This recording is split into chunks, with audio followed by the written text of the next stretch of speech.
ನನಗೆ ಬಹಳ ನೋವು ಉಂಟಾಗಿದೆ. ಇವತ್ತು ನನ್ನ ಸ್ವಾಭಿಮಾನಕ್ಕೆ ಧಕ್ಕೆ ಆಗಿದೆ. ಇವತ್ತು ಅಸಮಾಧಾನ ಆಗಿದೆ.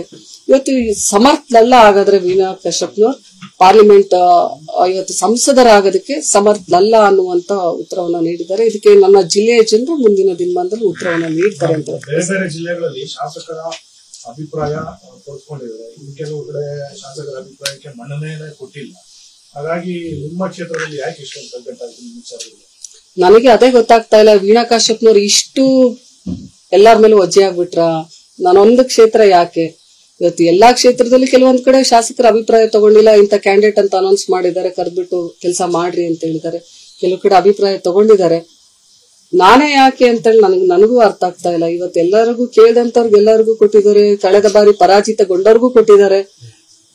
ವಿಶೇಷವಾಗಿ ನಾನೇ ಯಾಕೆ ಟಾರ್ಗೆಟ್? ನಾನು ಯಾಕೆ ನನ್ನನ್ನ ಯಾಕೆ ಈ ತರ ಮಾಡಿದ್ರು? ನನಗೆ ಯಾಕೆ ಈ ತರ ಅನ್ಯಾಯ ಆಯ್ತು ಅನ್ನುವಂಥದ್ದು ನನಗೆ ನೋವು ಉಂಟಾಗ್ತಾ ಇದೆ.